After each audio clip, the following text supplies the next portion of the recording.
କ୍ଷୀର ବଞ୍ଚାବନ କ୍ଷୀର ବଞ୍ଚାବନ କ୍ଷୀର ତମେ ମାନି ନିଅ ତମେ ମାନି ନିଅ ଆମର ଦାବି ପୂରଣ ହଉ ଆମର ଦାବି ପୂରଣ ହଉ କ୍ଷୀର ବଞ୍ଚାବନ। ବର୍ତ୍ତମାନ ଆମେ ଆସିକି ଆନ୍ଦୋଳନ ପାଖରେ ପହଞ୍ଚି ଯାଇଛେ।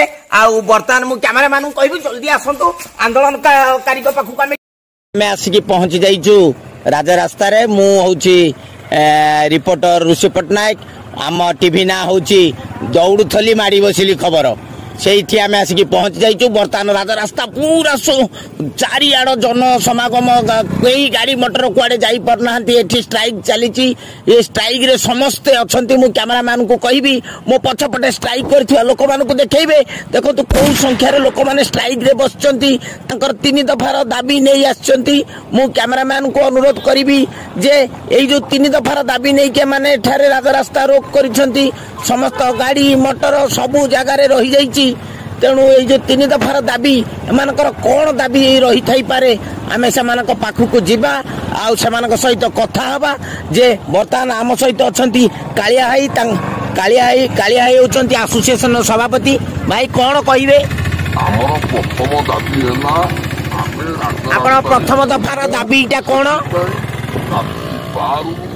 ଓ ତାଙ୍କର ପ୍ରଥମ ଦଫାର ଦାବି ଥିଲା ଯେ ଆପଣ କିଛି କହିବେ କି? ଆମର ପ୍ରଥମ ଦାବି ଏ ଭାଇ କହୁଛନ୍ତି ତାଙ୍କର ପ୍ରଥମ ଦଫାର ଦାବି ଥିଲା ଯେ କ୍ୟାମେରାମ୍ୟାନ ଆମକୁ ଦେଖେଇବେ। ଲୋକ ଇଏ ଦାବି କରିକି ସେମାନେ ଆମ ସାଙ୍ଗରେ ଅଛନ୍ତି। ତାଙ୍କର ପ୍ରଥମ ଦଫାର ଦାବି ଥିଲା ଯେ ସେ ମାନ୍ୟବର ମନ୍ତ୍ରୀଙ୍କୁ କହିବାକୁ ଚାହୁଁଛନ୍ତି ସରକାର ଲେବୁଲରେ କରିବା କଥା ଯେ ରାଜରାସ୍ତାରେ ସେମାନେ ଯୋଉ ଶୋଉଛନ୍ତି ରାତି 10ଟାରୁ ସକାଳ 6ଟା ପର୍ଯ୍ୟନ୍ତ ଗାଡି ମଟର ରାଜରାସ୍ତାରେ ବନ୍ଦ ରହିବ। ତେଣୁ ତାଙ୍କୁ ଏଇ ଗୁହାଳ ସିଷ୍ଟମ ତାଙ୍କର କରାଯିବ।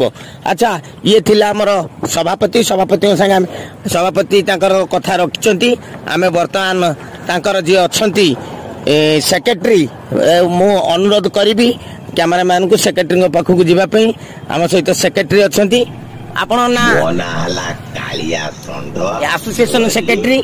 ଓହୋ, ଆମର ଧଳାଇ ଦାବି ହେଲା ଧଳାଇ ଆପଣ ଦେଖା ହୁଏ ଲୋକମାନଙ୍କ ପାଇଁ ଓହୋ ଆବାସ। ତାଙ୍କର ଧଳାଇଙ୍କର ଦ୍ୱିତୀୟ ଦଫା ଦାବି ଯୋଉ ଥିଲା, ତାଙ୍କ ଦାବି ଥିଲା ଯେ ପ୍ରଧାନମନ୍ତ୍ରୀ ଯେମିତି ଆବାସ ଯୋଜନା କରିଛନ୍ତି ସେମିତି ଲୋକମାନଙ୍କ ଏ ଗାଈ ମାନଙ୍କ ପାଇଁ ବି ଆବାସ ଯୋଜନା ହବା ଦରକାର। ସେମାନେ ରାସ୍ତାରେ ଶୋଇବା ପାଇଁ ତାଙ୍କ ପାଇଁ କିଛି ଉପରେ ଛାତ ନାହିଁ।